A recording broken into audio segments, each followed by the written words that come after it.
Жаңаөзен оқиғасы кезінде 50 адамға материалдық шығын келтірілді деп, олар азаматтық талапкер деп танылды. Сол кезде мен өзім Жаңаөзенге барған жоқпын, бірақ барып жүрген үкіметтік емес ұйымдардың адамдарына айттым.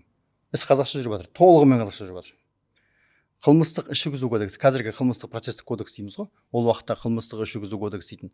Қылмыстық іс жүргізу кодексінің 162 бабын қараңыздаршы дедім. Қазақшасы былай жазылған: азаматтық талап иесі кіресілі шығасылы адамның тікелей қылмысы мен немесе қоғамға қауіпті әрекетімен келтірілген зиян үшін қойылады. Ал енді оқы дедім. Есі дұрыс адамдарға қойылады деп жазылған ба? Тек қана есі дұрыс еместерге қойылады. Ол орысшадан жіберген қате ғой, негізі анау аудармашылардың. Таза заңға таза аудармашылар дұрыс қоюға болмайды. Заңға таза заңгерлер дұрыс қоюға болмайды. Заңға заңгер, лингвист және маман үшеуі отырып жазса ғана дұрыс заң шығады, жеке емес. Содан қуанып кетті, ойбай деп адвокаттар қуанды, бірақ ешқайсысы осыны қолданбады. Енді осыны көтерсе, ол кездегі заң бойынша істі судья тоқтата тұрып, конституциялық сот жоқ, ол кезде конституциялық кеңеске жүгіну керек. Мына жерде қайсыныкі дұрыс деген. Ал ешкім жүгінген жоқ. Енді орысшасында енді в уголовном процессе гражданские иски предъявляются за вред, причиненный непосредственно преступлением, пауза, или общественно опасным деянием невменяемого. Қазақша былай болу керек. Қылмыстық процесте азаматтық талап тікелей қылмыс арқылы, пауза, немесе есі дұрыс емес адамның қоғамға қауіпті әрекет арқылы келтірген зиян үшін қойылады.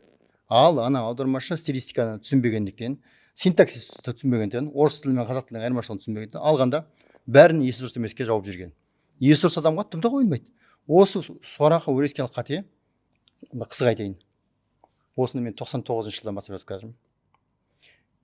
2014 жылы қабылданып, 2015 жылдың 1 қаңтарында күшін жойды.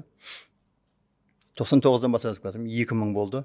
15 жыл бойына, 16 жыл бойына мұрты бұзылмай жаңағы заң күшін жойып, жаңа заң қабылданғанша бір жері өзгерместен кетті ғой.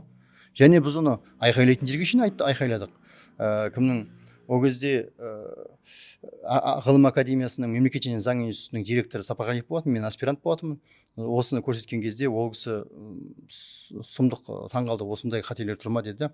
4 мақаламды алып парламентке жіберді. Не деп ойлайсыздар?